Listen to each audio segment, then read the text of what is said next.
Okay, well, I would like to say welcome to everybody and thank you to our veteran panelists for being here tonight. Thank you for your service, as always, but also thank you for joining us tonight to share your thoughts.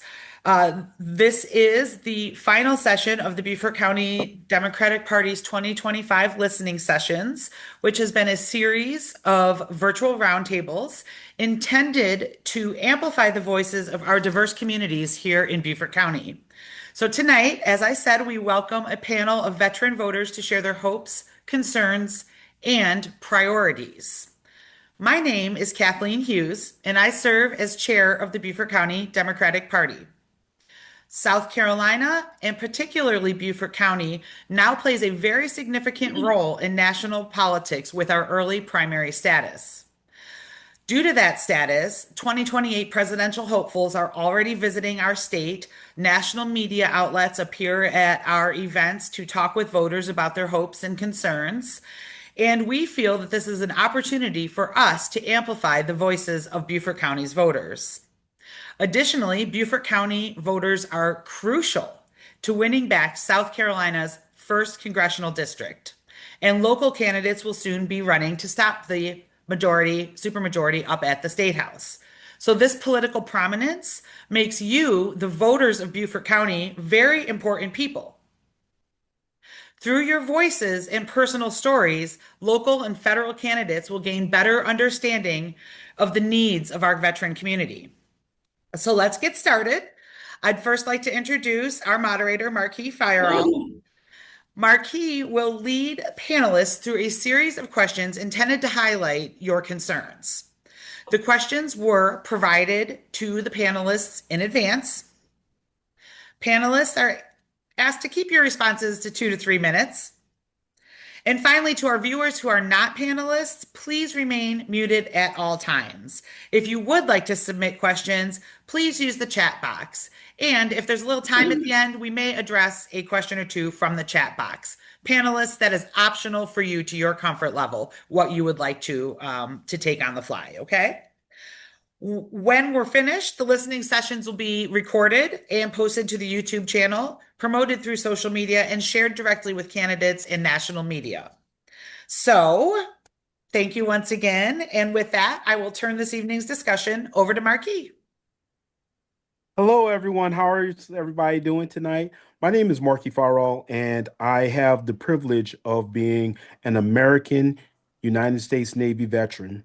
One of the biggest things that I have always been able to advocate for is the importance that veterans plays in our tapestry of the American culture and lifestyle.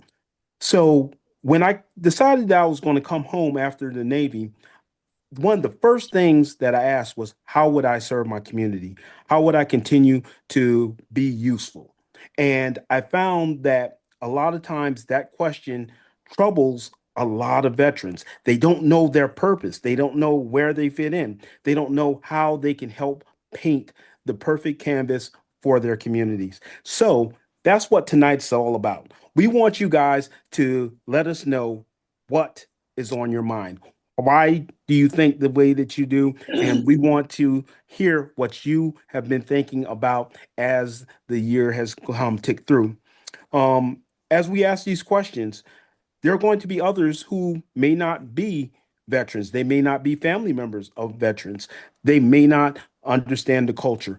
And so I'm going to invite them to use the chat to ask questions also. If we have time, I'll pass on some of those questions to our panelists. And I hope that everybody is able to take something from this event. Now, I want to also point out that, Madam Chair, thank you so much for giving us this opportunity to voice our opinions and push things forward. If I can do anything to help any of you with any of the any things that may arise, that's what we're doing here tonight. We're trying to build bonds, build connections, and pass on the torch as we move forward into the 2026 election cycle. All right. So, um, we're going to ask that everyone keep their answers to 2 to 3 minutes. And the first question, well, the first question isn't even a question. I'm going to ask each one of our panelists to take turns coming and telling us a little bit about themselves. Tell us who you are, what service you served in, and what community you currently live in, and just a little bit of background on what you're doing now currently. Can we start with Gustavo? Yes. Can you hear me? We can hear you just fine. All right. My name is Gustavo. I'm a retired U.S. Marines with nearly 27 years of active duty service. Hoorah. Uh, I am a veteran of the Iraq invasion in 2003 and the Afghanistan war in 2009, 2010. I rated VA by the VA 100% disabled, permanent disabled. My last assignment before retirement, I was in Parris Island, where I served as an assistant inspector general for the Marine Corps Recruit Depot Eastern Recruiting Region for 4.5 years. And like the TV show Al Bundy, I'm married with children. 4 children. 3 of them were raised here in Bluffton for the past 12 years. I was born and raised in Puerto Rico.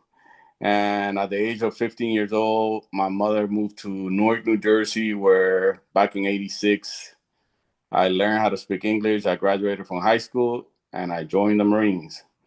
And I moved here around the year 2013, and I live right here in Boston. Thanks, Gustavo. Robin, would you like to go next? Okay, sure. And then I'll get So Melody also Melody. because we're both under my name here, but we're sitting together. So Shipmates for life, right? that's it. That's it. Friends for life. It all started in the Navy 50 years ago when Melody and I were both nurses at Bethesda Naval Hospital. Hoorah. And I went on to be an operating room nurse there, and I was active duty for 6 years, and then another 4 years of drilling reserves. So it's you never leave the Navy family. So that's always been a huge thing to me, and obviously because we've stayed connected for 50 years, and now we live 50 feet apart in Bluffton and Sun City. And I moved here totally because of Melody. My previous partner passed away, and I don't have any children. And I'm like, where in the heck am I going to go? And my friend of 50 years had moved to Bluffton, so here I came trotting. So that's why I live here now, and I feel extremely fortunate. I retired in 13 years ago, and I've been a part of VA medical care since then. So I do have some things that I feel wonderful about, and I think the VA progressed for me in a straight line up for many, many years, but I'm seeing some things happening now. So I'll wait for the second chance for me to talk about some of those. Thank you so much. And you're more than welcome. We love having you as part of our family. Thank you. Hi, Melody Cook. I retired in 2000, and after 26 years in the Navy as a Navy nurse, retired out of Quantico, hoorah. Hoorah. And again, she wouldn't come live near me in Maine. She's a Florida girl, so Maine was too cold. So we moved here in 2020, smack in the middle of COVID. And eventually she told me about this house right down the street from her that I had to come see. And long story short, now I'm here. And it's interesting when I got the questionnaire about veterans issues, I felt like I'm not really qualified to talk about them in the sense that I live in this retirement community bubble. I'm an 06 retired. I have have TRICARE. I have everything I could possibly want, and I'm over the moon grateful for my military career for that. But as nurses, we do see and hear a lot of things that I hope can be addressed for those not so fortunate. Well, Commander, I'm sure that you have quite a bit to tell us and share with us. So I look forward to hearing from you, especially to hear from a female's point of view. A lot of times we get lost with some of the things that um, our shipmates and our fellow sailors, Marines, and soldiers go through. So I think that definitely have something to share. If we could go over to Amy. Amy, are you with us? Amy is tech support. Okay. Oh, I'm sorry. And next we have Daryl. Hey, good evening. How's everybody doing? I'm very happy to be here to lend voice to the support we need to correct what's going on in this country. My name is Daryl Williamson, retired U.S. Army, 33 total years, 23 active. Then when I Hoorah. retired, I went and worked for the federal government for another 10. So I'm vested in our government, needless to say. And my husband is currently a federal employee also. So after traveling the world, seeing everything that I've seen, enjoying the benefits of being in the military, it's shaped everything that's about me. I pride myself on what I've done, and when I raised my hand each time to defend the Constitution, I took it to heart. Mm. And Robin, I re-enlisted once at Bethesda Naval Hospital. All right. So Connections, baby. that's it. That's it. And I'm glad to have her as a neighbor too. So that's great. We've only lived down here in Bluffton for not even 4 years yet. Followed one of our best friends out of Boston. He moved here over 10 years ago. Then my in-laws moved here 5 years ago. So we moved here with ready-made family, and then we've come and created a bigger family. So we really are blessed with everything we have. Unfortunately, now that we're having dual households due to being forced back to DC to work, and needless to say, we keep the highway or the airways busy, visiting back and forth. So I'm here and happy to lend a voice to anything and everything we can do to straighten this country out. Thank you. Outstanding, outstanding. Okay, and last on the list, but never least in our hearts, Mary, you're up. Okay, I hope the buzzing isn't too bad. I moved some more electronics out of the way, but I'm Mary Mateo, and I served 9.5 years in the Navy. I was a radioman, which they don't have anymore. I served time in Japan and Diego Garcia and at the Pentagon for my last 4.5 years. The Navy was just what I needed at the time that I went in. I was kind of a lost young adult, not ready to go to college, living in a really poor area of New York State. So I felt like I didn't have a lot of options, but it really matured me and taught me leadership skills. And I just feel like it was the best thing I ever did for myself. I live in Bluffton. I live in Sun City. So we're neighbors, Robin and Melody. Yes. and I work in Beaufort. I work for a physical therapy practice that we see a lot of Marines, a lot of Navy, not a lot of Navy, but some Navy, but mostly Marines. We see a lot of young Marines, recruits that come into the clinic for treatment. They all have hand injuries. I don't know if someone can explain that to me, but anyway, so that's what I'm doing for now. I think of it as a temporary gig. I have kind of bigger plans for myself, but I have learned a lot about Beaufort, and the demographics there are really interesting to me. The mix of military, and one of my big concerns about Beaufort, this town, is that there's so much rampant poverty there, and I don't know if it's affecting veterans directly, but I have a lot of concerns about what's going on in South Carolina right now. So I'll stop there. Well, actually, Mary, if you want, we can go ahead and jump right into our first. I'm going to combine these first two questions because I think that they go hand in hand. The question is, what do you believe are the most important concerns for veterans in your community here in Beaufort County? And what is the most important issue for you and your family personally? And I think that that goes hand in hand because I know for me, um, what affects my family is also what's affecting my community. So if you'd like to go ahead, and you kind of already started. Mm-hmm. I think just a, oops, let me just think of just a minute here. So for veterans in Beaufort County, I notice, oh my God, I keep closing things I don't need to close. Sorry. I think, one of the things I see is a lot of retirees are getting their medical care up in Charleston. I think the Naval Hospital does a really good job of taking care of the local veterans, but I believe they're limited. And so we get a lot of referrals from the VA up in Charleston from the Roper Hospital.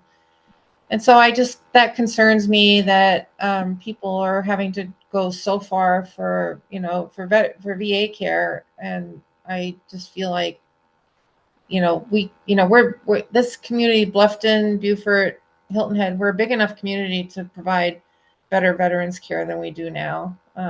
So that's one of my big concerns.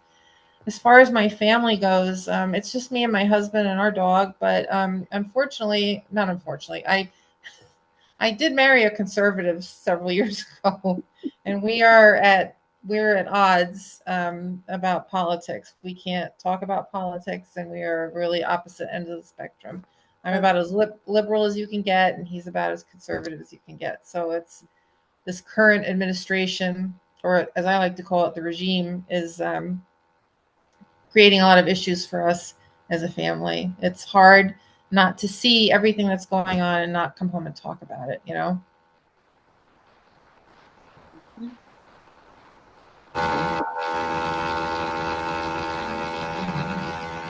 All right, I'm going to pose the same question to Daryl. By the way, Mary, I think it's your husband putting that buzz on you. Right.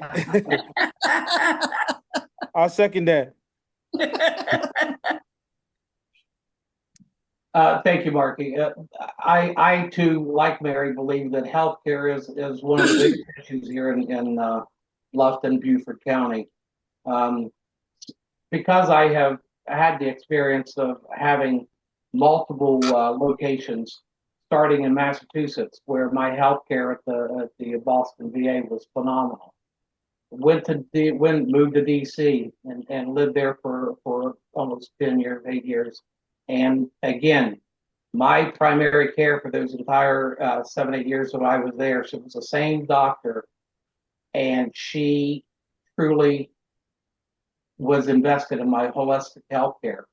She looked after me, and I miss her to this day. I then came to Bluffton willfully and wanted to come here because this was my retirement. And I found out, I did my research before I got here, and I seen that I was going to have to go to Charleston for specialty care, and now that I go to the Naval Hospital, the Beaufort VA clinic, I am now on my 3rd primary care doctor, and there's no continuity to care. And yes, where we've seen in the past, and this is something that I think that Republicans have tried to do, which is push everything out to community care. Well, when you have community care, it doesn't reach the back of the VA. I sat there, even carried a MRI disc to the VA, and they said, "I'm sorry, we can't take that. We can't accept that. That was done outside our purview." And I said, "No, you ordered it. You paid for it. This is yours." They said, "No, we've got the report." I said, well, "Okay, well," and no, they didn't have the report after all. So just this past Friday, I drove to Charleston for my neurology visit, carried 10 pages of notes from my pain management doctor, and tried to hand it off to my brand new. They changed interns and tried to hand off my paperwork. That doctor wouldn't even touch the paperwork. And I said, "Well, don't you want to see what he's been doing? The epidurals that I've been enduring for the pain that you're sitting there trying to, have care for, give me care for. And he said, well, I see what we've done here. I know what's going on. We'll, leave it at that. So unfortunately, I think that we need a voice here coming out of Beaufort County. Like I think it was Commander said, we are big enough to maybe even have and try to get a actual VA hospital in the area. Even going to Fort Stewart, I think would be too far to go. And I don't even know their hospital situation down there because I've not dealt with it. But I do believe that VA healthcare is one of the biggest things that we need to strengthen here in Beaufort County.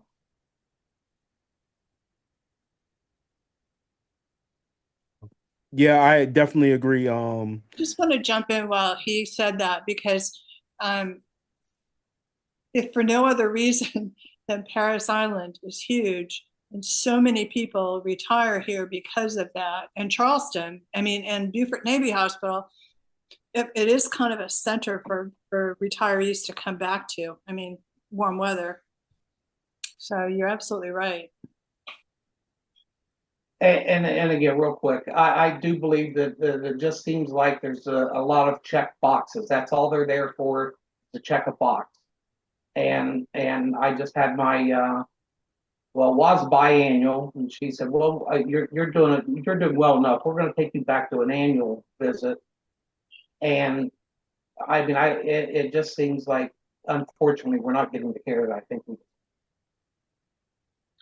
Well, I'll jump in for just a quick second too, because I feel like now, if you don't have medical knowledge and you can't read your own reports and ask questions of your primary care doctor, you might be in trouble. And I'll use just one example that I had from the Beaufort Clinic, the VA clinic there. I had an MRI done, and it was done in Savannah at the VA clinic there. So it was a VA MRI. And at the very bottom of and I signed up for that email access to all of my records. So I got the report before I heard, even probably the doctor had seen it. And I read the whole report, and I noticed down at the very bottom, it talked about I had some cyst on my liver that showed up. This was an MRI of my lumbar spine. So the doctor calls me up and talks to me about the report. And he said, well, that's about it. That's about all I can say now, so we'll go to physical therapy and blah, blah. And I said, so that's all you have to say? Yeah. And I said, well, what about the cyst on my liver? And there was a silence. And he said, just a minute. And then he came back on and he said, I can't believe they put that in the last line of the report. And I said, oh, so you don't normally read to the last line of these reports? So then, of course, I got ultrasound for the cyst on my liver, which is what the radiologist had recommended. But I feel for the people who are not medical background that have access to VA, because our care is just what Daryl was saying. It's gone down in the 13 years that I've been a part of the VA system. And now I know how to request community care, and I know how to bring the reports back in. But if you don't highlight it with your primary physician, they're not going to see it because they don't go read our records. And I'm pretty sure this is the same in civilian medicine, but it's highlighted in the VA, because I think we have a lot of patients who haven't had good medical care for much of their life. So they're in not as good a condition as some people in the regular civilian world. Yeah. Real quick, I'm sorry, Mark, excuse me. One more thing, to touch on what Rob was just saying. When we are sent to community care out here, some of it's great. It really is good. But some of the people, it just seems like they're out to and granted, they're only getting a portion of what they would make with a normal patient because of government pricing and what's allowed. So it does concern me that we are getting second, third-hand care only because it is farmed out to a local provider, and they know that that's a guaranteed check. And again, yes, the doctors take a Hippocratic oath, but I don't think that the veterans get the same kind of care because one doctor I've seen here in Bluffton, I'm seeing 5 more veterans today after you. So, okay, well, you're getting a lot of money from us, obviously. Then, and again, it was a check box that I got from that man.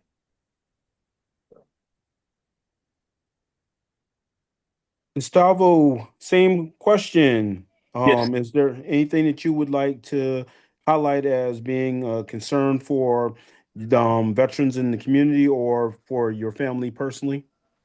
Yes. I wrote down mine and I'm gonna read it because if I speak, I'm like very long-winded and we'll be here all night. So I got you. I don't want to hold you here until tomorrow morning at PT. So let's go. All right. For what I believe veteran voters in Beaufort County, more important issues are, I believe the veterans and voters in Beaufort County have several critical issues that must be addressed. Among them, information, engagement, honesty, and ensuring that veterans can thrive in civilian life. First, some numbers to frame things. Beaufort County have a population of around 198,000 people. The Census Bureau reports that 11.1% of the population are veterans. So that's nearly 22,000 in Beaufort County alone. And that's not even including the reserve and active duty service members in the area, which are significant given the presence of the Marine Corps Air Station and Parris Island around here. With that many veterans among us, these issues are not abstract. They are everyday realities. So number one, keeping veterans informed. Veterans often don't know about benefits, training, school programs, or opportunities that are available for them. Outreach needs to be stronger and more consistent in person, online, and in both English, Spanish, or any other language. It just has to be communicated.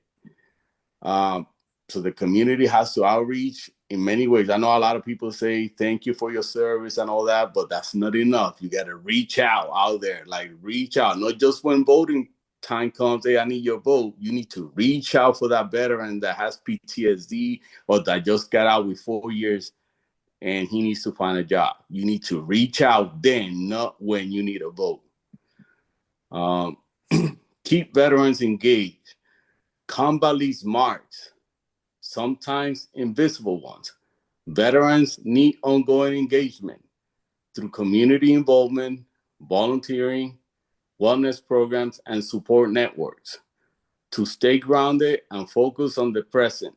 So we talk about that all the time, about those 22 suicides a day. If they don't get engaged, that's going to happen. Well, how are they going to get engaged if the community don't reach out to them often? Only when they want to vote for them, for either party.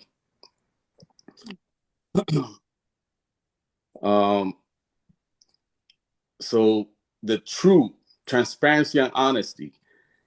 Veterans deserve honesty. We are disciplined. We are passionate. We are patriotic.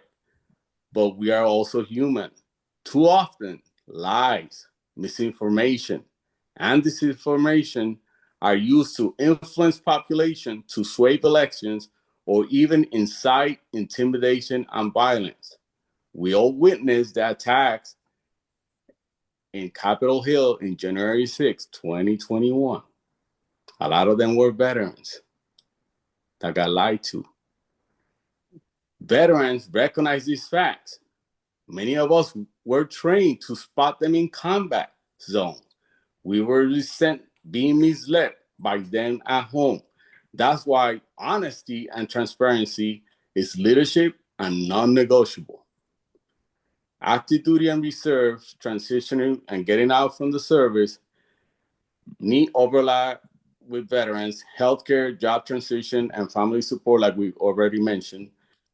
And with these major installations around here, Pirates Island, Beaufort, and we also have Fort Stewart, which is in Georgia, but it's nearby.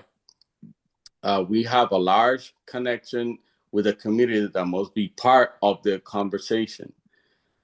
When you mention also what is important to me as a family, personally, for me and my family, the most important issues go beyond just our household. They are about freedoms and values that all of us as Americans sometimes take for granted. We serve and many sacrifice so that our economy could remain strong, our democracy could remain intact, and our freedoms could be preserved. That is the foundation. Without these pillars, freedom, democracy, and health, and a healthy economy, everything else begins to collapse. So what concerns me the most is the growing political divide that is going on right now. This constant them versus us. The lady mentioned that even in her home is happening. It's happening not in my household, but like I got cousins, friends, and family members that are having the same issue. And that kind of discourse isn't just frustrating. It is dangerous. It divides neighbors, families, and even veterans who wants to shoulder in uniform, in combat. I got veterans that I have served in combat that they like going back and forth about this political divide. And that division does not start at the bottom. That all started at the top, but we know exactly how we're talking about. It starts at the top. Leaders must lead by example. If they can show mutual respect, even in disagreement, they are failing the people they represent. My family and I believe deeply in accountability. I elected officials so they can raise above partisanship. Then it is time for us to find better leaders who can. So for me personally, it comes down to this: protecting our freedom, safeguarding our democracy, keeping our economy healthy, and demanding that our leaders set the tone with respect and integrity. That's what my family and I value the most, and that's what we want Beaufort County, South Carolina, and the nation. Thank you. You know, Gustavo, you hit on kind of what we were transitioning to next is some of the qualities that we're looking for in our leaders and our elected officials. You know, that honesty and transparency, that devotion to, you know, the issues that matter to us, and then the follow through. You know, we want them to come back and actually communicate those things to us in an honest way.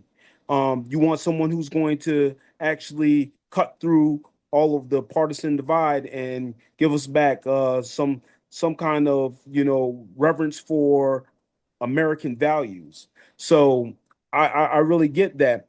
So what I'm gonna do is I'm gonna jump over here to Melanie. You served as a commander in the Navy. So one of the things that I would like to hear from you is what qualities would you look for in an elected official or a leader? Well, I was talking to Robin about this earlier, and I said, if you look at Trump, just go 180. I mean, that's what I want. I want somebody with integrity that gives a damn, that is intelligent, who is not egotistical, who's thinking, if you know, that we are here for my constituents. I'm here to help you. It's not all about me. Oh, I'm preaching to the choir here. You know what I'm saying? It's all of those things. It was something that Gustavo said that, you know, when all the abortion talk was rampant, and we were saying, well, that's fine, you want to have this baby, but then you don't want to provide childcare and food supplements and everything after the fact and help take care of the mother. Well, I think it's the same with the military.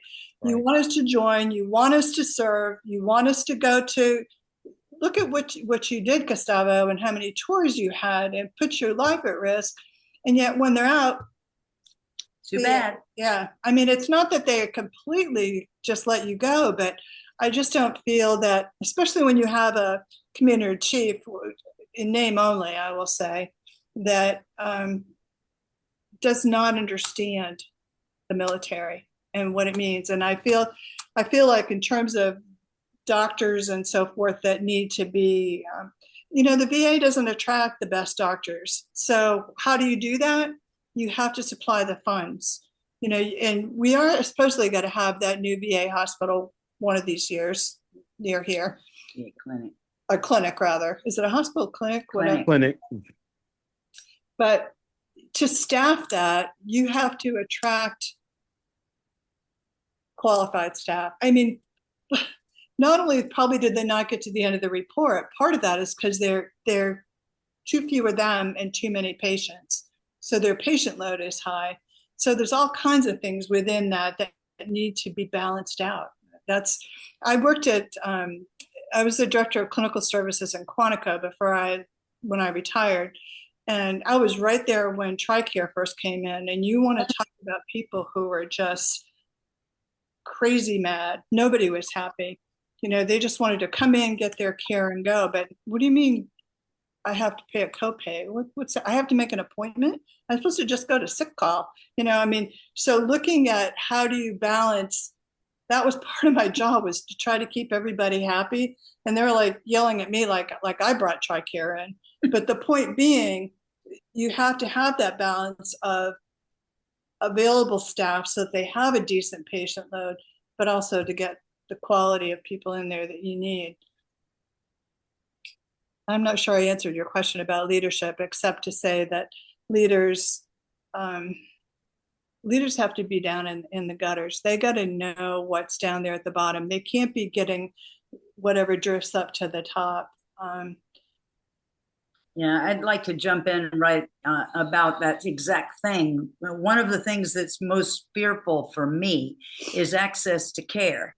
I got a letter from the VA this year that said I made too much money, and so my whole system is going to change for how I pay for my VA care because I don't have a disability. And so if you have no disability and you live in Beaufort County and you are single with no dependents, you cannot make $1 over $41,124 a year. That's poverty. That is absolute poverty. And none of our lawmakers, no one who's running for office in the state of the state of South Carolina, ever experiences that kind of a situation. So they have no idea what most of our veterans are dealing with. They can't, they need to get in the gutter and understand what's going on with their constituents instead of worrying about what billionaires are going to be supported by South Carolina. That's the thing that's worrying me the most. Financial eligibility to stay connected to the system, because if Medicare and Social Security and my VA medicine goes away, I'm a college educated individual that will be in a world of hurt. I cannot even imagine what's going to happen for people with families that don't have that kind of background. Mm-hmm. And I'm looking for people who run for office that are going to find out. And they're gonna take care of those kind of constituents, not just the ones that are gonna create another golf resort. I'm gonna just throw one more thing in terms of, it's not just about, we're focusing on medical care because that's what's important, especially at our age, but the lack of affordable housing in Beaufort County is huge. And I don't know how people who don't have those resources that I'm fortunate to have, how do they get by? What should I buy my groceries? Should I pay my rent? Well, I can't afford that rent, so I'm going to have to live outside of Savannah and work, drive in. I I don't know how they do it. Yeah, I absolutely agree with affordability issues because, as a teacher here in Beaufort County, you know, the only thing that empowers me to work in the community I live in is the fact that I have supplemental income from the military and the VA. If it wasn't for that, I would not be able to work here. I would not have been able to move back to my hometown. Um, Daryl, I know that you've worked a couple different places across the southeast. Well, excuse me, across the East Coast. What would you look for in a leader or in a candidate for political office? Well, I'm ready. The candidates that I spoke to on last cycle and this time, I'm asking them, will you stand up? Will you fight the way they fight? I don't want you to get dirty, but I want you to stand up and stand toe to toe to them and tell it like it is. Don't sugarcoat anything for me. Tell me exactly and tell your opponent exactly when they lie. Call them a liar to their face because that's what they're Right. doing. They're lying to America. I want somebody that is patriotic. Regardless if you put your hand on your heart, you pledge allegiance to the flag, or you're ready to burn the flag. That's your choice. That's what we fought for, was your freedom to be able to say and do whatever you want in America. I said here, we have Supreme Court justice right now that are trying to take my marriage away from me. Not only are they trying to take it away from me, then what happens comes to the VA? Well, okay, I lose my husband's insurance right along with that. Then we've registered in South Carolina. We pay our taxes jointly in South Carolina. Oh no, there's a gay couple. God forbid what happens after that. So we truly do have to have a candidate that's going to stand up for the poor, for the gay, for the straight couples that are in Right. political families. We truly have to have somebody and stand up to these. And unfortunately, they have on their side has attracted the most nastiest people that they could dredge up. And we can come back to, I remember the days of Tip O'Neill. They used to argue and fight like dogs, but yet at the end of the day, they put their hand across the aisle and shook it. We've lost that in American politics. Without that, we don't have a leg to stand on because this is a country that is split almost 50-50. And, now living in a community that's 55-45%, you see the difference. There's strife within our communities with our neighbors. So having candidates that will come out and speak truth to power and stand up for the people that elected will help get them elected. And we also, we have to put the money where your mouth is. You're going to have to donate time, money, whatever you need to do, get the word out. I know and I do this at the VA, and I get dirty looks and I get in arguments, but I sit there and I ask them, how do you enjoy the socialized healthcare that we've worked for? Because it is socialized healthcare, regardless of what you want to call it. Yes, we earned this healthcare. Yes, we deserve this healthcare. But if we don't have this for, us, it's going to go away further down the line unless people are going to get the health care they need and deserve. Definitely, and we stand with you. I think that pretty much. I saw a lot of head shaking as you were speaking, Daryl. So, the good thing is that you are not alone, and I think that there's plenty of us that will stand with you and fight with you on those lines because like the conversation we were having before, they're doing the same thing to the African American community. They're wiping our contribution to the American story off the history books. That's insulting. You know, and while I would never equate that to being losing my wife or my family, I truly understand losing your identity. I truly understand losing everything that you have, the dignity that you fought and earned, you know, and yeah, it's heartbreaking that this is the country that we call home. Yeah, This is what we fought for. This is the beliefs that we have tried to instill into another generation. I'm gonna go ahead and I'm gonna pass it over to Mary because she's been patiently waiting with her hand raised and going, Mr. Fireall, Mr. F. Yeah, I just want to, I guess I want to tag on to something that Daryl said. I mean, we're talking about the kind of leaders that we want in our politics. And I think, I listen to political podcasts all the time, and I have to agree from what I've heard that the Democrats have a hard time with their messaging. We have always tried to, when they go low, we go high, right? And, we have Mr. Jeffries sending out strongly worded memos to members of Congress, but it doesn't get us anywhere. I feel like the Democrats have got to start playing hardball. And to someone else's point earlier, it doesn't have to be playing dirty, but it has to have to be more vocal. We have to take a hard line with this crap that is coming out of Nancy Mace's mouth and Lindsey Graham's mouth every day.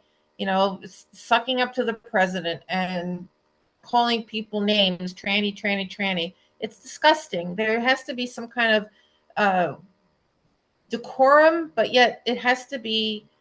We have to be hardliners. We just can't afford to sit back and let the lies and the garbage spew over us.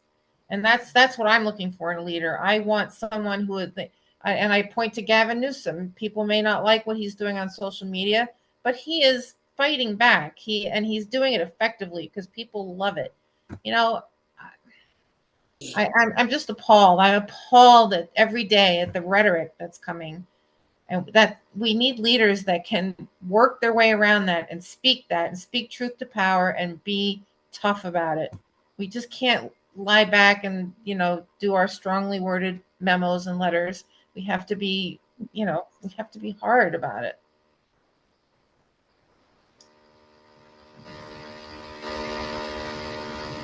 I get you. I hear you, Mary. I I wholeheartedly agree with you.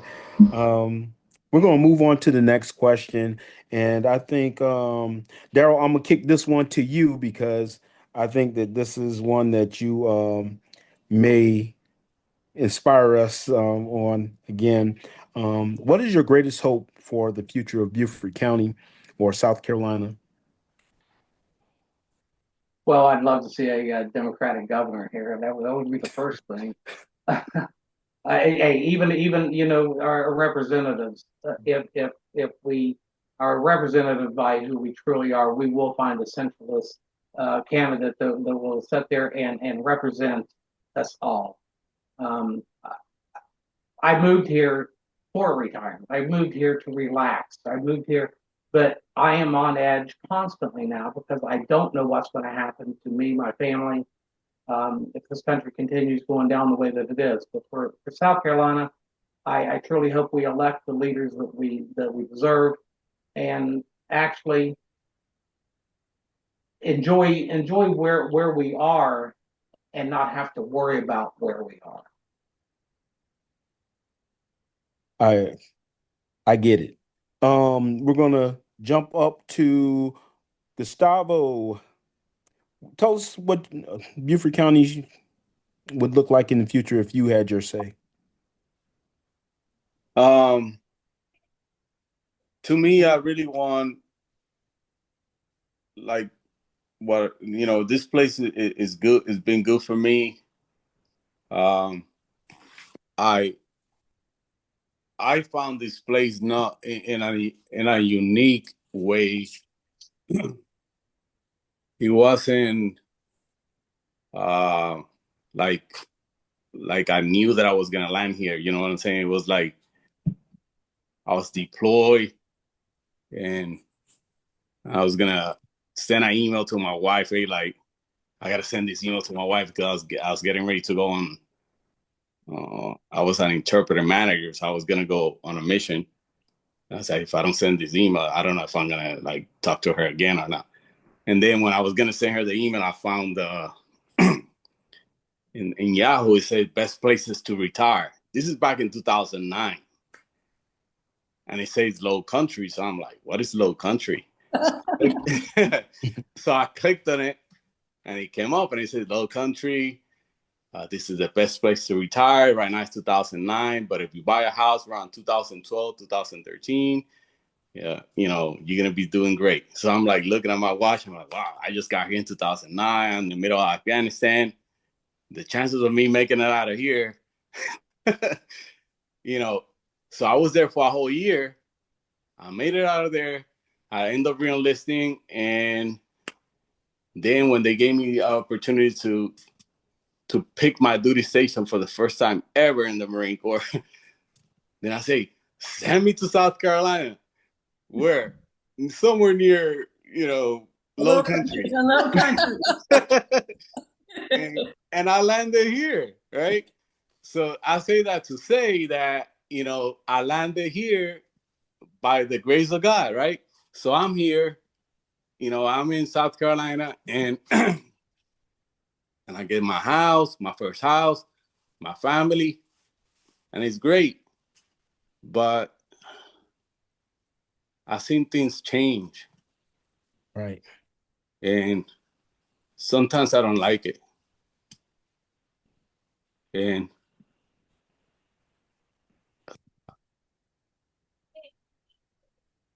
it's difficult for me to say, but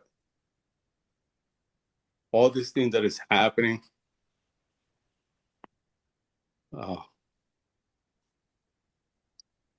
with immigration and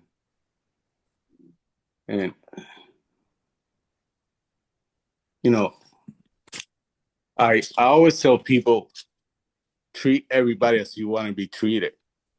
Right. And most people think, oh, you know, they illegal immigrants, send them home, send them away. But you guys don't know how many immigrants serve this nation. Right. That's How right. many die in combat? Yeah. And I know, because I was a casualty officer in Afghanistan, and I saw them with my own eyes. And that pisses me off, that people here don't appreciate that. And then they say that they're animals, that they're criminals. No, they're not. Look at the history. Search the name Sergeant Rafael Peralta. He was an immigrant. He won the Navy Cross. He was with us in Iraq. I got so many Marines that I've recruited out of New Jersey. They were immigrants. Somehow they got their green card. And they enlisted in the Marine Corps. They went to have careers. One of them just called me the other day, Master Sergeant, I got promoted to Master Sergeant. You know, this is a kid that I put in the Marine Corps years ago. Now he's the same rank that I am now. You see what I'm saying? So there's so many guys became officers and all that. They came through the system. Their parents, they got deported and somehow they joined the Marine Corps, and then here they are. And just the other day, you know, you saw it in the news. Wives and kids. A kid had, I can't even imagine how these two Marines saw on TV how his father got beat up by ICE and they on active duty. Can you imagine that? And then people don't see that. I mean, they don't even put that in the news. Like, I mean, they put it, but it's like, oh, who cares? No, that's not right. You know, that's just that part of the immigration. Let's talk about veterans. Just the other day, they fired how many veterans from the VA? Yes, right. Thousands.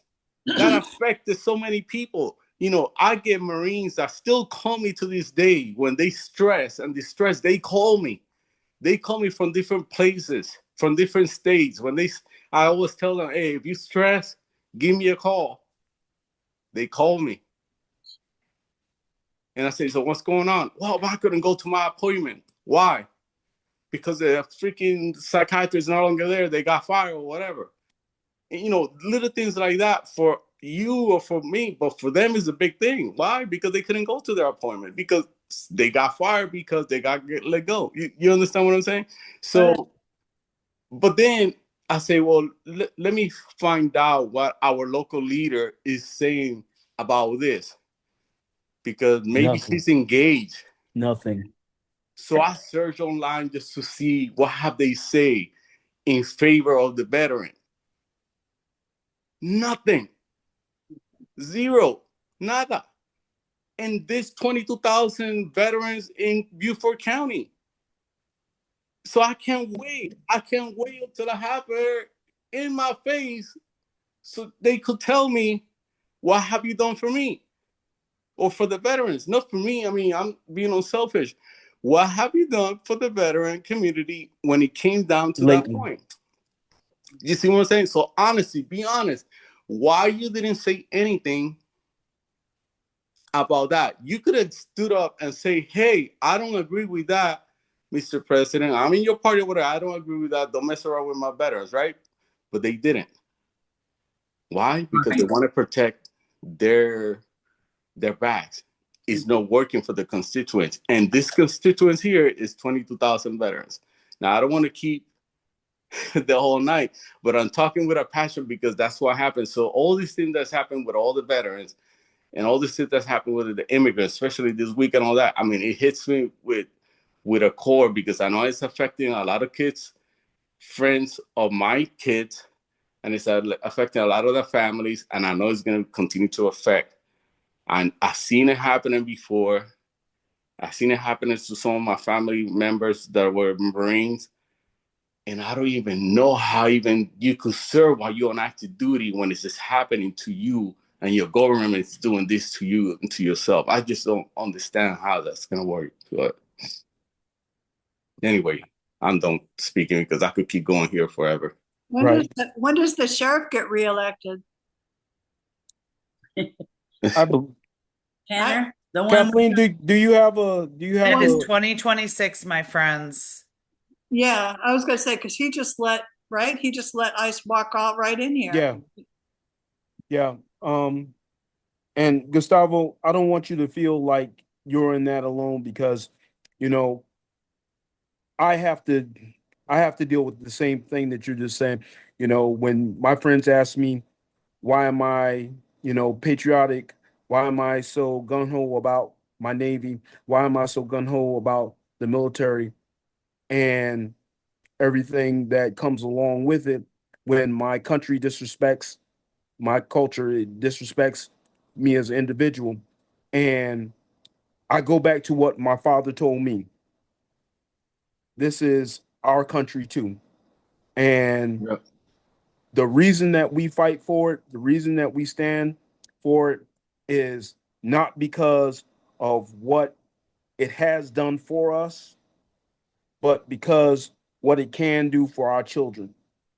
And when you are holding the line and you see somebody treating that gay child the wrong way, when you see somebody treating that kid who was brought here at 5 years old by parents looking for a better life, and they're being called animals, you say something, you do something, you stop it.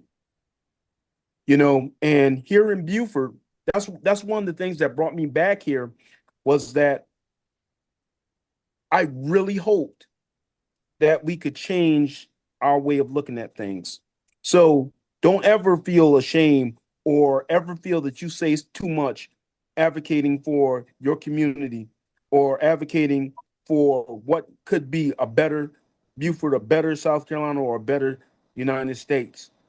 That's why you are Master Sergeant Gomez. That's why you are Master Sergeant Gomez. Remember that. Always. Yeah. All right. Before we get off topic, because I'm with you on this. I'm with my tribe. I found my people. Um, we're going to jump over to Mary. I think we're on Mary this time. What's your greatest hope for Beaufort County, Mary? I mentioned earlier that I work in a clinic that serves, a wide ranging demographic, immigrants, people of color, and people who are living in abject poverty. These are people who don't have transportation, they don't have infrastructure, they don't have internet. They live on the outskirts of Beaufort and they can't get to their appointments. And you see these people, and I'm sorry, I'm going to sound a little dramatic here, but these people are so physically wiped out from not having good health care, not being able to get what they need from their community. And I just feel like it's such a huge problem. We have to improve these access to healthcare, access to internet, access to education. That's my biggest hope, is that the infrastructure can improve so that people in these poverty, stricken areas can get the most out of their lives and not live, so miserably. It just breaks my heart every day. So that's my hope. I think, it's interesting. A few months ago, my husband and I drove up through the back roads of South Carolina, and the way people are living in some of these rural areas is just not to be believed. It kills me. And they're the people that vote against their own interests. We have to communicate. We have to get the word out. So that's my hope. And I'm gonna go to Robin. I'm gonna go up to you, Robin. Robin, I'm gonna let you lead off, and I know that we'll have the commander over there following up. She'll definitely give us some words of insight. Okay, well, what I'm looking for is term limits. I'm looking for people who are willing to run for office and be bipartisan to solve problems. That's what I'm looking for. I'm looking for someone who's not looking to make $1 million off of being a senator or a congressperson. I'm looking for somebody who is who will do their service like we did our service. And we didn't make $1 million. We gave of our time and of our energy and of our knowledge to fight for freedom. And I don't feel like that's what our elected officials are doing now. And so I'm looking for that in candidates that are going to come speaking to us. I'm looking for humanity. I think we've lost a lot of it. Melody, it's hard for me to call you Melody because I know that you're a commander, so that's why I keep calling you commander. But what do you see Beaufort County looking like, or South Carolina? Well, I was right in with what Mary was saying, of course, because we're focused on healthcare, and it kills me how many people don't have the ability to just go and have basic physicals. I mean, to me, it's preventative health. It's not, let's wait until they're halfway dead before we start letting them into the ER, which is nothing, So if we, and plus, back to what Gustavo was saying earlier too, especially since we're near so many Marines and the Marines saw so much nasty combat, the amount of mental health care that needs to be available for PTSD men and women, because the women military have had their own issues too. And I don't know how,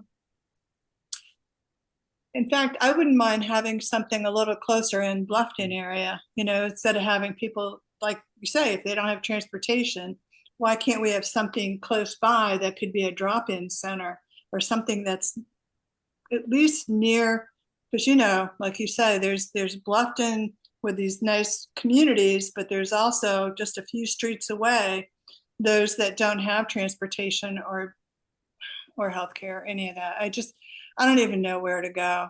I'm just so I get so depressed about everything.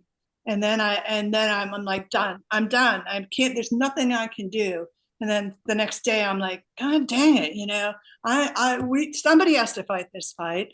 And so I hate this roller coaster of emotion. And I hope that we will have real live candidates, real ones that are sincere and give a damn about the little person. And I ditto everything everybody has already said. I have nothing really unique to add. Okay.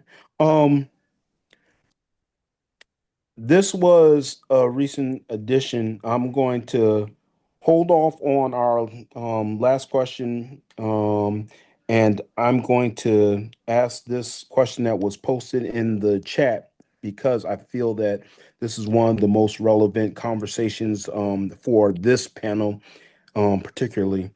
Um, Brian asked, how does the panel feel about the regime deploying the National Guard and military domestically to police or intimidate opposition to their policies? If y'all want to take a second to think about that, I think that that's definitely one that we should touch on. I could answer that. Gustavo is on it. Well, I'm talking based on my experience of what I had known in combat and what I had seen of Marines that had done the same duties in LA years ago. Not me, but they did it. And what they told me how it felt like. Yes, I understand that the National Guard is there to protect, destruction or anything like that. And the governor has the right to deploy the troops and when they seem deemed necessary. But usually the traditional way is there's a disaster or there's an emergency in the state. The governor makes that decision based on the information that he has. Usually the mayors or the local government or whatever, they come up, let them know what's going on. Hey, we can't handle it. So can you deploy the National Guard? And then they handle it at their level. This is probably the first time that the president comes over and says, I am going to deploy them without consulting with you, just observing this authority. Yes, presidents have done that before, but in coordination with the state government. So when that happens, now you're bringing Marines I'm talking about Marines, active duty Marines that are trained to kill, which is totally different, a totally different mission. Policing. All right. Rules of engagements is different instead of rules of it's a different name. National Guard has something else. It's not rules of engagements. So then what happens is now those Marines are not fully trained to do that type of job. And it could become with a conflict because now in their mind, it's like, hey, what are we supposed to do? You trained us to do this in combat to destroy the enemy. And what we're supposed to arrest people? No, they are not going to. So when you bring a force like that, that could create problems. And the Marine Corps recognized that. I don't know if you noticed that. They quickly moved them out. They brought them in and then they talk and then they kind of like, they left. So they really like kept them like behind the scenes. So that's based on my experience. So what I'm saying is I don't agree ever to have to bring Marines, active duty Marines, into the forces out here. If the National Guard needs to be deployed, that needs to be done by the governor. And it's based on the conditions in the ground because he felt like he needed to do it because X, Y, and Z, not the way they deploy it right now. Now, I understand that you saw it in the news. There was people throwing bottles and cans and all kinds of stuff to agents and hitting them and all that. And people are like, oh, they deserve to get hit by the immigrants or by the people hitting them and all that.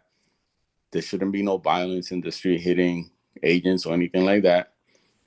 But but I'm telling you, just like it happens all the time, people make mistakes in the federal forces, like we do it in combat too, where a lieutenant or a sergeant or somebody gives an order that they should have never gave, that creates a condition or a problem. You understand what I'm saying? So, for example, the protest was supposed to finish at 8 o'clock. Right. And they have a permit up until 8 o'clock. But the lieutenant thought it was at 6 o'clock p.m. So he said, everybody disperse. The protest is supposed to be over. Well, everybody below him, below rank, they're going to follow whatever the lieutenant says, and they're going to start hitting batons and doing all that. Well, of course, the protesters are going to be like, no, we're supposed to be here until 8 o'clock. So there's a dispute. And then that's when the camera comes up. You see where I come from? So who created the problem? Mhm. But we will never know. We will never know because we are not there. That happens in combat all the time or in different situations. So you could create a situation that we will never know because you are not there to witness. He say, she say, he say, she say, unless there's actually a footage or proof and all that. And by the time the person who's going to investigate is probably the person who's part of the problem. So Right. that's what I'm trying to tell you. So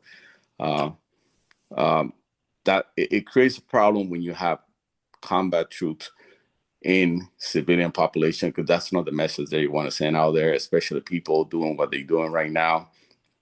And then just recently, I don't know if you saw the news of the old man that got tackled in the ground on a supermarket or something like that. That ICE came in and they just tackled him to the ground. Yeah. Those things that you see, that's a tremendous escalation of force anywhere you see it. And we train in the Marine Corps to only use force as necessary. So me as a Marine, if I see an old man like that, I'm a Marine, and I see an old man coming towards me, I'm not going to tackle him like that. He's an old man. What is he going to do to me? Me, a young, strong Marine. Dude, what are you doing, old man? You know, I don't have to tackle you down to the ground like if you were like a rhino or anything like that, especially if you don't have no weapon, no machine gun, anything like that. So when you see somebody on TV doing something like that there's 5 guys towards one guy, that's abuse of authority, abuse of power. And it's Well, Master Sergeant, let me just jump in there real quick. When you have the commander in chief giving direct orders to use whatever force necessary, that is an illegal order. You, as a soldier, as a Marine, as an airman, as a Navy Taylor. sailor, thank you. Do not follow those orders. We've got these videos out online right now where you've got these commanders and these lieutenants, and they're usually younger, saying it is not a lawful order that you have to follow. Correct. Do not follow, because you have UCMJ, which you have to follow not only the civilian laws, but we used to have the UCMJ that we have to follow. And you will be held accountable in all courts. So when you have a commander in chief that gives an illegal, impeachable order, that's where it starts at the top. And when it comes down, God help us. But let me just say that tomorrow, when that meeting in Quantico happens, when they come out there with a new oath, warriors ethos, whatever they're going to call it, and they lay their allegiance to a person and not a constitution, that's when we need to take to the streets, to the emails, to the phone, Peacefully. whatever you've got to Peacefully. do. We mean Get that word out peacefully. there. We mean peacefully. Peacefully, yes, of course. Yeah, of course. Well, after that meeting, I'm sorry. What real quick, and Mark, I'm sorry to jump in there again. You as a black man were given a talk Yes. by your father. Yes. Master Sergeant, I'm sure that you've had to have these conversations now with your children. And me as a gay man that fought for my right to be in the military all these years, right, and everything, the witch hunts and everything that I had to go through to actually be able to serve. and survived serving, I've had to, myself and my husband, A, B, C, and D. If they come for me, they're coming for you next. Right. So we have to be prepared. Yeah, I think that that you hit on something, because everybody on this panel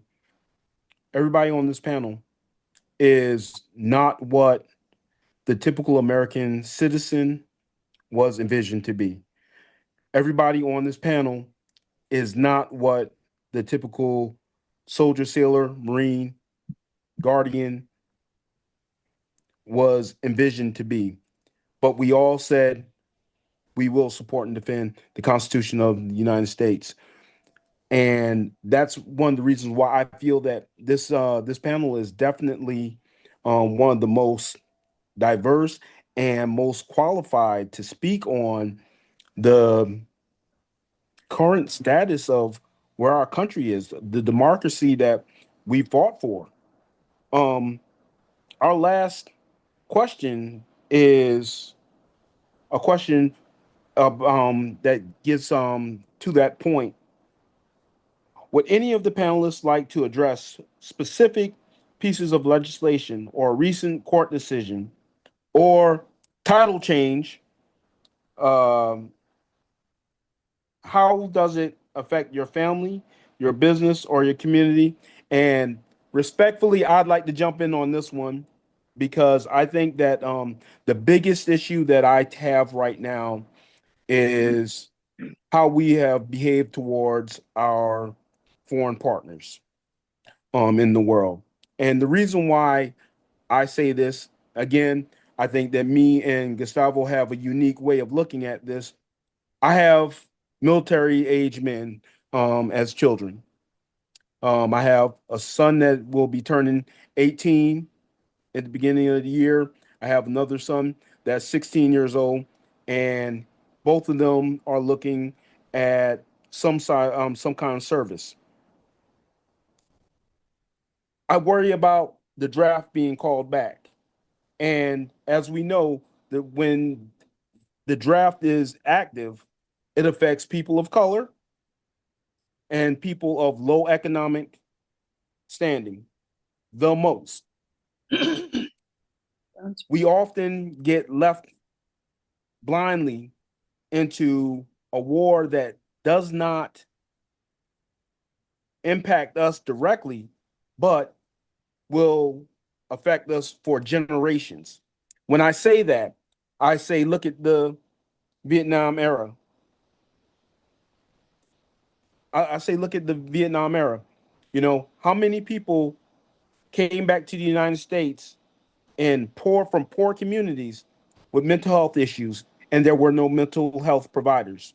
How many people came back with effects of Agent Orange or doggone all kinds of disease that they did not have physicians or clinics or any kind of healthcare available to those areas? We just said that about Beaufort County.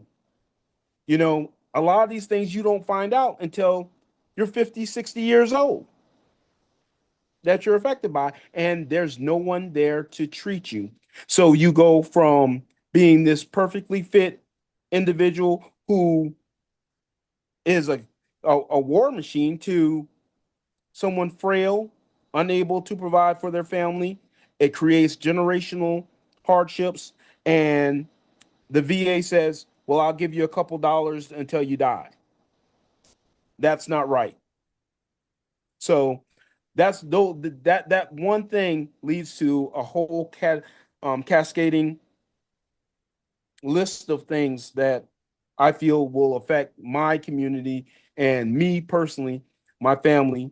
And the last thing is changing the Department of Defense to the Department of War.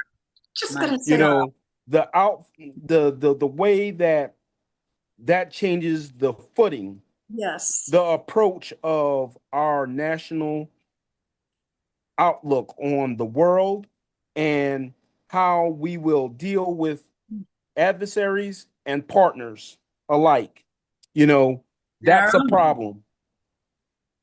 All right, I'm gonna get off my soapbox and pass it on to you guys. Kathleen, I'm sorry, I had to take that one. Gustavo, if you want to go next, and then we'll Well, just go around well, the circle. I'm going to touch a subject here that I don't know if you guys are aware of, but I have to. But it's I don't know how much you guys are familiarized with psychological operations, Yes. and with that comes misinformation and disinformation. Yes. Well, if you're not familiar, just search the Smith-Mundt Act. It was enacted a long time ago, You're and not allowed to use it in the United States, yeah. you're not allowed to use it. It's a military psychological operation. You're not allowed to use it against U.S. population. Citizens, yeah. U.S. population. We use it against our adversaries and our enemies, but not against U.S. population. But why are we not allowed to use it? Because it influences people into changing their mind in a specific subject, whatever it is, the subject that whoever is throwing the information out there wants you to influence you into. And that's what we do when we go to combat. And it's no secret. It's out there, and that's what we do. It's not just out there, throw bullets and bandage bombs or whatever. You got to go out there and do that. It's no secret. We do it. So the Congress saw it that it was so dangerous that they say, do not use it in our population. They even created a law. And if you don't know about the law, then that's part of the problem that people don't know it, right? The caveat is that it's only military cannot use it. Okay, military or government agency funded by the government, by Congress, cannot use it against the population. Mm-hmm. But if a civilian contractor or somebody else not funded by the government is using it against the population, it's unethical, but it's kind of like legal. Do you understand where I'm coming from? And yes. And that's pretty much what we call political consulting or whatever the case may be. So, because it's kind of like legal in a way that through the civilian side, then that's what they do. So if you are not familiar with the Cambridge Analytica, anybody knows about that? No, nobody? Yes. That happened overseas? Well, then that's something that you need to be aware of how it happened and how it happens. So now with all this social media that we have all around us, TikTok, Facebook, X, formerly Twitter, and now they have this True Social and all that. The more people that have social media in their hand, the more that they could pass it to their people. So what happens is you attack the media and tell them, hey, don't watch the media because the media is not good. So then people lose trust on the media, right? Right? So people say, I'm not going to watch the media no more because the media is not good. You don't watch the media. Then you rely on what? Social media, which is not really media because they don't follow any ethical standards of journalism, right? Mm-hmm. And then now in social media, anybody could be a podcaster or anybody with a mic or a TV or whatever, and they start spreading fake news or they start spreading whatever the heck they want for money. And then that's where you get your information from. And one is right, one is left, one is in the center. But once in a while, those people keep getting money because they're getting paid for likes or whatever. And then one day there's going to be a foreign country that's going to pay them enough money to announce something. And they say, yeah, I'll take the money. But they don't know that they're getting the money from a foreign country. And then they'll put some ads out there to attack our political opponent or whatever. And that's just recently happened. I don't know if you're aware. It just recently happened. You know, the Russians gave some money to some right-wing podcasters. I think it was like 5 of them. They announced, they put a whole bunch of ads against President Biden. By the time the FBI find out, they already had 60 million impressions out there against Biden. And then they say, okay, we investigated it, but it was no hurt, no foul. We can arrest the Russian spies because they're already gone, but you guys are not going to get arrested either. But by the time everything was already over, there was 60 million impressions out there of the wrong messages against the Democratic candidate. You understand what I'm saying? So It's like damage is already done. But No hurt, no foul, damage is already done. Okay, guys. I don't want to get in trouble, so we're gonna have to limit this to a 1 minute response.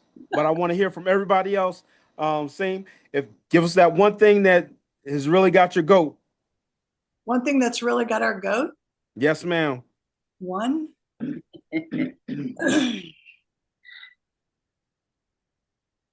The one thing that's got my goat is that I'm not sure we can stop it. And that's the thing that frightens me the most. I think we're so far down the road that if we don't get some candidates elected that are going to act like Gavin Newsom and stand up to the lies that are coming out of the White House and out of the president's mouth, and that's what's mortifying me. I cannot understand how someone of his caliber is in our highest office of the land. And that I'm at a wit's end. I'm at my wit's end. I'm concerned that he's putting so many moves in place that we're not going to have elections next year. That's my biggest fear. And then 2028. I mean, look at what he's doing to the White House. He's building a ballroom. He paved over the Rose Garden. Is this somebody who's ready to leave the White House when his term is up? I don't think so. And I think, he's got the Supreme Court on his side.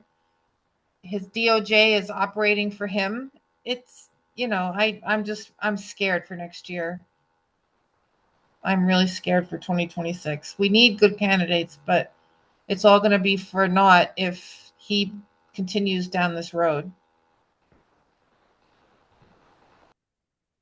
How can they not seat a duly elected representative, Right. Democratic representative? How can they refuse? Just like they did when the Senate refused to allow Obama to put forth Merrick Garland, the same exact way. And now all these years later, they're doing it right again. Melanie, would you like to? Oh, go ahead, Daryl. Real quick, just one last point. We all watched this, hindsight's 2020. We preached Project 2025 for a year and a half, 2 years, whatever it was. And I told anybody and everybody that would listen to me, you've got to go online, read this. Read it. Because what are they, 60% through their playbook? And again, it is psychological warfare. I was in a PSYOP unit. I know exactly what they're doing. See it. The repetitive nature of the way he speaks is one way of doing it. Everything that man does, he learned from Mein Kampf. I don't know where he learned it, but it doesn't matter where he learned it. He's out there preaching it to us and to his followers. And again, it will be us standing in the streets saying we've had enough. Right. I'll say this. Whoever it is in the Democratic Party in charge of consulting our elected officials that's trying to run for office again, they need to be more in the knowledge of what a psychological operation, meaning they need to recognize what it is, what they're doing. They may call it influencing population or whatever the case may be as a civilian, but that's what it is.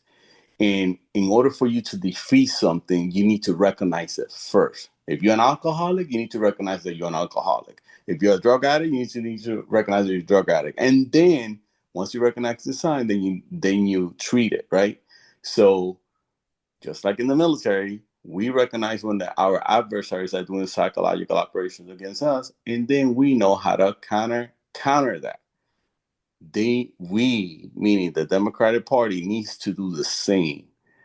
Until they fail, until they learn how to do that, they're going to continue to fail. So what we're doing right now is like complaining, oh, he's lying, he's doing this, he's doing that, he's doing that. We already know he's lying. That's part of the tactics. The part of the tactic is he's going to lie about something so you could get busy about complaining about that lie while he's doing something else somewhere else. Release the files. Yeah. So I'll give you an example real quick because I know we don't have time. But Remember that time when he said something about the Gaza $50 million for condoms? But what you guys were busy, well, I won't say you guys, but I'm saying, well, the population was busy, like, oh, well, he lied about the 50 million from Gaza. It wasn't for Gaza, it was from Mozambique and all that. Don't worry about the lie. What was happening during that period? Just look at exactly what was happening during that period. During that period, while everybody was worried about why did he say that, that was around the time that he stopped. No, that's when he stopped the peace deal, the ceasefire that Biden had with Israel. Remember, Right. And then he funded with the extra fund that they have.